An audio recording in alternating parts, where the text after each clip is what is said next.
Friends నమస్తే అండి. ఎలా ఉన్నారండి? బాగున్నారా? నేనైతే బాగున్నాను. మీరు బాగుండాలి కోరుకుంటున్నానండి. ఈరోజు ఆలు కుర్మా చేసుకుందాం అనుకుంటున్నాను. చక్కగా 1 కేజీ దుంపలు తెప్పి చక్కగా నీట్గా కడిగేసుకొని చిన్న చిన్న ముక్కలుగా తరుక్కున్నానండి.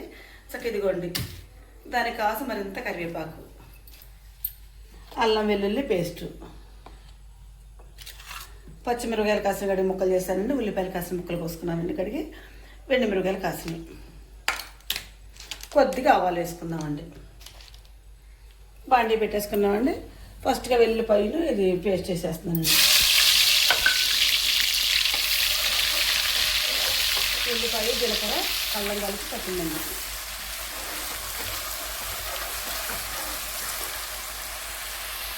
నాలుగు గింజలు ఆవాలు వేస్తున్నానండి.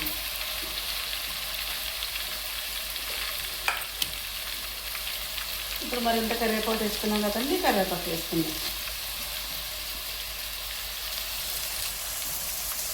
అక్కడ తోటకూరలో కరివేపాకు కూర చేసుకుంటారండి. ఒకరోజు మనం కూడా చేసుకున్నామండి.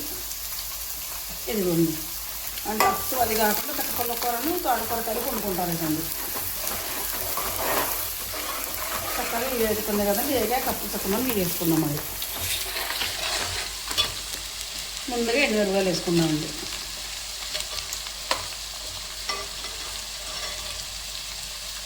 తర్వాత పచ్చిమిరపకాయలు సన్న మిరపకాయలు తెచ్చారండి. బాగా సన్నగా ఉండి కట్ చేయడం కూడా లేదు. తీయాలి మిరపకాయలు నల్ల సన్నాలు ఉంటుంది.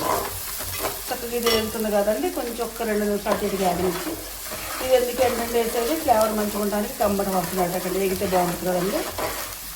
ఉల్లిపాయలలో చక్కగా వేగింది కదా, ఉల్లిపాయ ముక్కలు వేస్తానండి.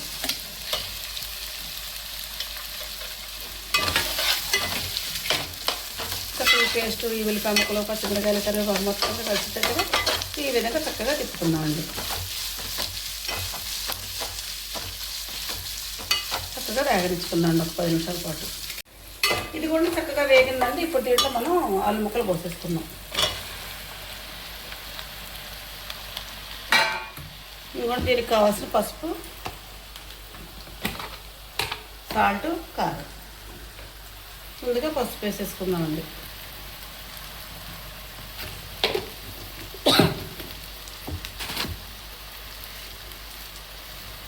చక్కగా చిన్న మంట పెట్టుకొని చక్కగా వేసుకున్నాం అనుకోండి, మగ్గుతూ ఉంటాయండి తొందరగానే. అంత అయ్యాక లాస్ట్లో కారం వేసుకున్నాం. వేగిన తర్వాత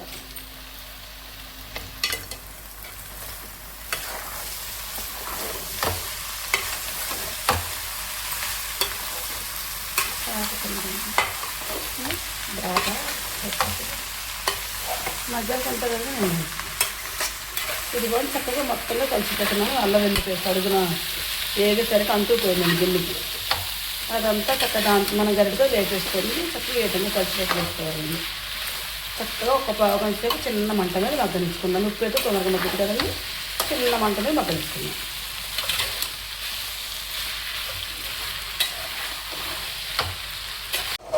ఇది కూడా చక్కగా ఉప్పు పసుపు వేసాం కదండి. కూర చక్కగా కుర్మ రెడీ అయిపోతుందండి.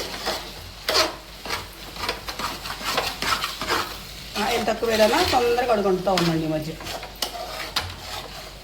చూసారా చక్కగా ఈ విధంగా మగ్గితే ఇప్పుడు మనం కారం వేసుకుందామండి.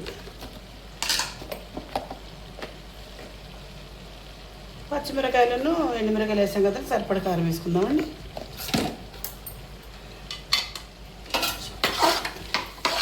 కూర అంతా కలిసినట్టు కారం అంతా కలిసినట్టు తిప్పేసుకుందామండి చక్కగా.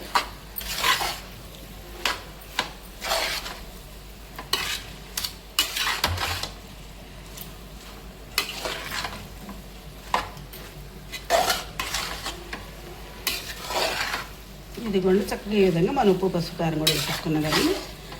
ఒక 5 నిమిషాలు ఉంచుకొని మనం ధనియాల పొడి కూడా వేసుకుందామండి. కొంచెం ధనియాల పొడి వేసుకుంటే కమ్మగా ఉంటుందండి. మసాలా కాదండి అది.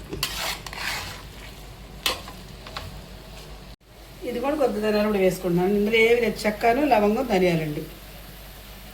ఏంటంటే కొద్దిగా కమ్మగా అనిపిస్తుందండి, మసాలా కోసం కాదండి. మసాలా కాదు కదండి. ధనియాల పొడి తింటే కొన్ని పైచ్యం ఉంటుంది అంటారని చెప్పి ధనియాల పొడి ఎక్కువ వాడతామండి. ఇది కూడా మేమైతే ఈ విధంగా చక్కగా ఆలు కుర్మా చేసుకున్నానండి. మీకు నచ్చితే నాకు ఒక లైక్ ఇచ్చేయండి. Please subscribe.